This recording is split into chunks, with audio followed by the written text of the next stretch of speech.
Hello students, good afternoon. Welcome back to another video in PCC class. मैं सौरभ राठौर आज फिर से आपके लिए लेकर आया हूँ ऑप्टिक्स में रिफ्रैक्शंस ऑफ लाइट। तो बच्चों, जैसे कि आपने देखा था लास्ट लेक्चर में हमने करवाया था आपको refractions from denser to rare medium at a convex spherical diffracting surface. अब करते हैं बच्चों concave spherical diffracting surface. Formula तो सेम है, मेन डायग्राम आपको याद रखना है। तो देखिए जैसे ये एक्स वाई एक कनकेव स्फेरिकल रिफ्रैक्टिंग सरफेस है जो रेयरर को डेंसर से सेपरेट कर दिया। डेंसर मीडियम की रिफ्रैक्टिव इंडेक्स μ2 है और रेयरर की μ1 है। अब की बार बच्चों लाइट की रेज कहां से कहां जा रही है? Denser to rarer. तो ये प्रिंसिपल एक्सिस है और इस प्रिंसिपल एक्सिस पे एक पॉइंट ऑब्जेक्ट O ले लिया और O से एक incident ray OA x Y surface के ऊपर फॉल कर रही है। अब इनको जाना चाहिए था इस पाथ में बच्चों, लेकिन ये रिफ्रैक्ट हो रही है अलोंग AB, फिर आगे चली जाएगी और इस रेज को जब हमने बैक में प्रोड्यूस करवाया तो ये आई पॉइंट पे मीट कर रही है। और ये आई पॉइंट पे जो मीट कर रही है क्या है? Virtual image, virtual image. और फिर इनके बाद ये सेंटर ऑफ कर्वेचर है, इनसे खींची गई लाइन जो है ये CAN एज ए नॉर्मल की तरफ बिहेव कर रहा है। नॉर्मल के साथ जो इंसिडेंट रे एंगल बना रही है, एंगल ऑफ इंसिडेंस I है और एंगल ऑफ रिफ्रैक्शंस R है रिफ्रैक्टेड रे के साथ। अब हमने क्या किया? AM परपेंडिकुलर ड्रा किया OC पे। ऑब्जेक्ट जो एंगल से सबस्टेंड वो अल्फा है, इमेज बीटा है और सेंटर ऑफ कर्वेचर गामा है। Distance of object U, distance of image V और रेडियस ऑफ कर्वेचर R है। तो चलिए फॉर्मूला डिराइव करते हैं। बिल्कुल ही सिंपल बच्चों, बार बार मैंने आपको एक ही बात बताया, ऑब्जेक्ट को इमेज को एक बार सेंटर ऑफ कर्वेचर से लेना है OAC और दूसरी बार IAC, दो ही ट्रायंगल सेलेक्ट करना है। बात सीधी है कि ऑब्जेक्ट को एक बार सेंटर ऑफ कर्वेचर से, दूसरी बार इमेज को सेंटर ऑफ कर्वेचर से। तो देखो in a triangle OAC triangle में alpha plus gamma equal to I equal to alpha plus में गामा, दो इंटीरियर एंगल का सम एक्सटीरियर एंगल के इक्वल होता है। क्लियर? इनके बाद ट्रायंगल है बच्चों IAC। इन ट्रायंगल IAC में क्या? Beta plus gamma equal to R equal to beta plus gamma. इनको इक्वेशन नंबर 2 मान लेते हो बच्चों। तो देखो I और R की वैल्यू हमने निकाल लिया। अब चलते हैं according to Snell's law. Snell's law से हम क्या लिख सकते हैं बच्चों? μ2 अपॉन में μ1 इक्वल टू क्या? Sine I upon sine R। नहीं बच्चों, यहीं पे एक बहुत बड़ी गलती होती है बच्चों से, जिससे कि पूरा का पूरा डेरिवेशन गलत हो जाता है। आपको छोटी छोटी बातें याद रखनी पड़ेगी। जैसे रेयर टू डेंसर हो तो μ2 upon μ1 equal to sine I upon में साइन R, लेकिन डेंसर टू रेयर हो तो साइन R अपॉन में साइन I। लास्ट लेक्चर में मैंने आपको बताया था कि डेंसर टू रेयर हो तो एक को रिवर्स करना है, डेंसर टू रेयर के लिए रिवर्स करना है। तो μ2 upon μ1 equal to sine R upon में साइन I। ठीक है? अब for list angle,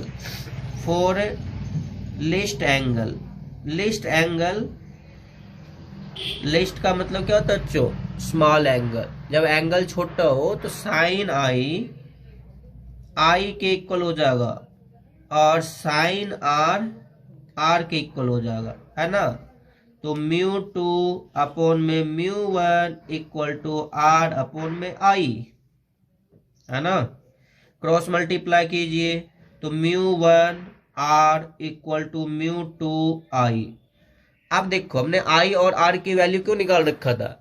Snell's law में ही तो पुटअप करने के लिए। तो अब जो स्नेल्स लॉ है बच्चों, इसमें I और R की वैल्यू इस इक्वेशन 1 और 2 से हम पुटअप कर देते हैं। तो लिखते हैं from equations first and second, 1 और 2 से μ1 आर की जगह क्या रखोगे, बीटा प्लस में गामा इक्वल टू μ2 और आई की जगह क्या रखोगे, अल्फा प्लस में गामा।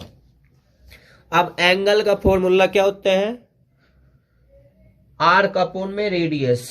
तो एंगल देखो जैसे बीटा है तो बीटा की जगह हम क्या रखते हैं बच्चों, μ1, बीटा की जगह ए एम अपॉन में M I, A M upon में एम आई, प्लस गामा की जगह ए एम अपॉन में C M, A M upon में C M equal to μ2 alpha की जगह ए एम अपॉन में ओ एम, प्लस गामा की जगह ए एम अपॉन में सी एम। ठीक है बच्चों, तो ये है आपका अल्फा बीटा गामा, तीनों एंगल की वैल्यू निकाल दी हमने आर का अपॉन रेडियस से। अब देखो बच्चों ये ए एम जो है ना दोनों में कॉमन है, तो ए एम निकाल लेते हैं और μ1 को एंटर करवाते हैं।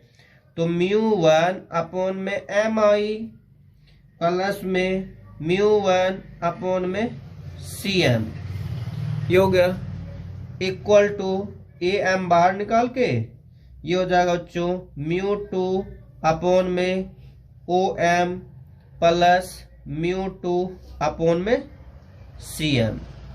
ए एम से एम कैंसल आउट हो गया। अब डायग्राम में देखोगे बच्चों तो m क्लोज टू p है, m क्लोज टू p है, तो जहां पे m है वहां पे हम रिप्लेस कर देते हैं p।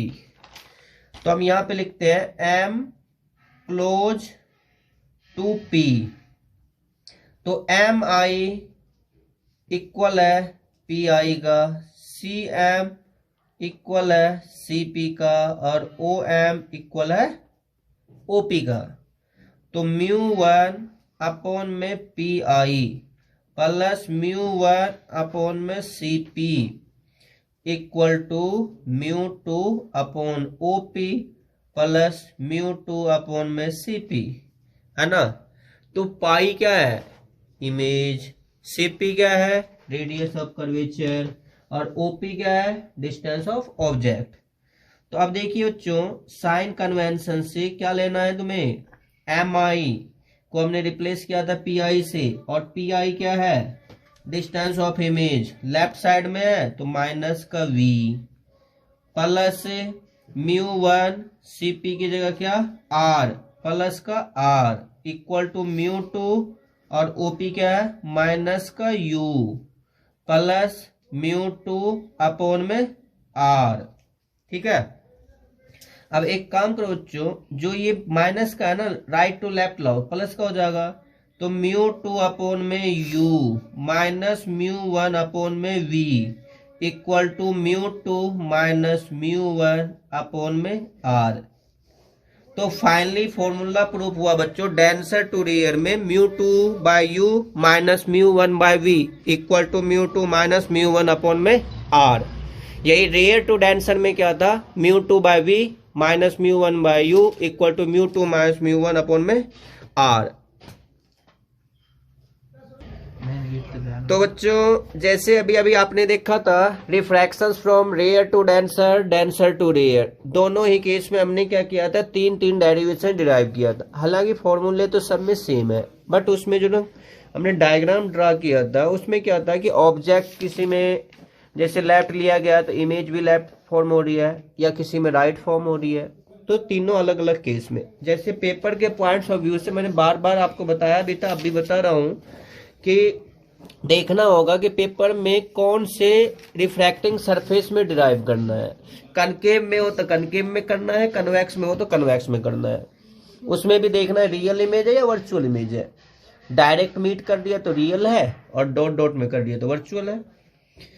अब चलिए नेक्स्ट टॉपिक हम ले रहे हैं बच्चों, लेंस। लेंस किसे कहते हैं, आपने देखा होगा कि जैसे मान लीजिए कई एक ऐसे बच्चे होते हैं जिसकी आई डिफेक्ट होती है, या बड़े में भी किसी को नजदीक का ऑब्जेक्ट दिखता है किसी को दूर का नहीं दिखता, तो उसमें डिफेक्ट हो जाती है। तो फिर उसमें क्या होता है कि जैसे जो चश्मे लगाए जाते हैं उसमें लेंस होती है, या तो कनकेव या कन्वेक्स।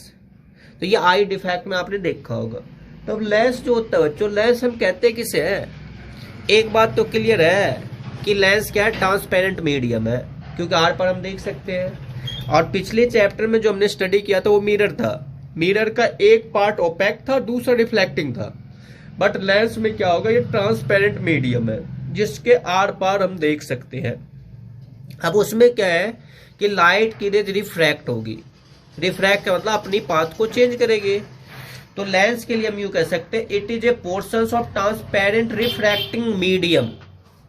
मीडियम कैसा है, रिफ्रैक्टिंग है, bound by two spherical surface. या तो दो स्फेरिकल सरफेस होंगे या एक होगा, या अदर प्लेन भी हो सकता है, एक स्फेरिकल हो जाए एक प्लेन हो जाए। तो लेंस के लिए हम यूं कह सकते हैं, लेंस क्या है, एक रिफ्रैक्टिंग सरफेस है और कौन सा, ट्रांसपेरेंट होगा, दोनों के दोनों स्फेरिकल हो सकता है, या एक स्फेरिकल और दूसरा प्लेन हो सकता है।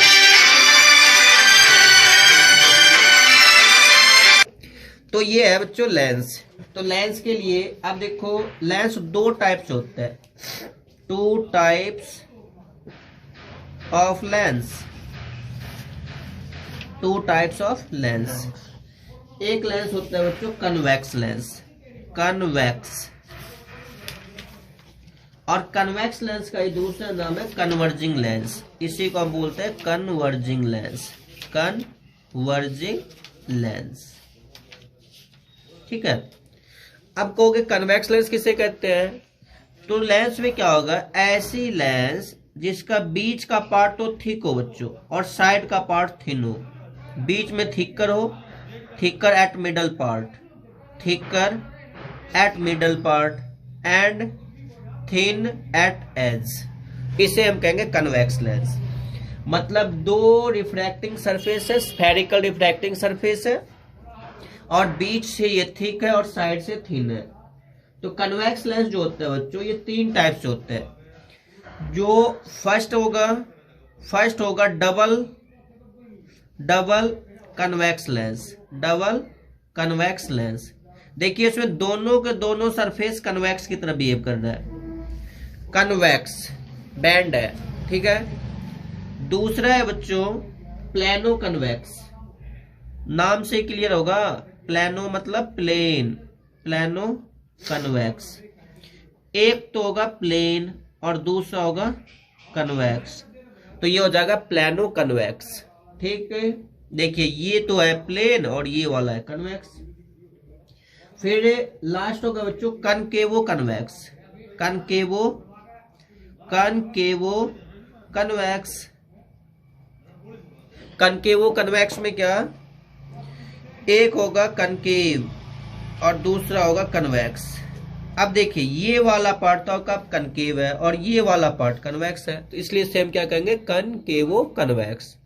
तो इस तरह से जो लेंस दो टाइप से है, कन्वेक्स और कनकेव। तो कन्वेक्स लेंस तीन टाइप से है, डबल कन्वेक्स जिसका दोनों का दोनों सरफेस कन्वेक्स हो तो डबल, प्लेनो कन्वेक्स जिसका एक प्लेन हो दूसरा कन्वेक्स हो प्लेनो कन्वेक्स, तीसरा है कनकेवो कन्वेक्स जिसका एक कनकेव हो दूसरा कन्वेक्स हो, तो उसे हम कह देंगे कनकेवो कन्वेक्स।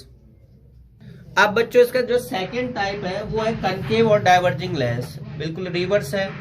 देखिए इसमें बीच में तो है थिन, बीच में होगा थिन और साइड से होगा थिक, तो ये है कनकेव लेंस। कनकेव में दोनों के दोनों कनकेव है तो इसका नाम हो जाएगा डबल कनकेवो लेंस। दूसरी है प्लेनो कनकेव। प्लेनो कनकेव में देखिए एक तो है प्लेन और दूसरा है कनकेव, तो ये प्लेनो कनकेव है, ये वाला प्लेन है और ये वाला कनकेव है, तो ये हो जाएगा प्लेनो कनकेव। ठीक है। फिर तीसरा है बच्चों कन्वेक्सो कनकेव, कन्वेक्सो कनकेव, ये वाला कनकेव है और ये वाला कन्वेक्स है, तो इसको हम कहेंगे कन्वेक्सो कनकेव।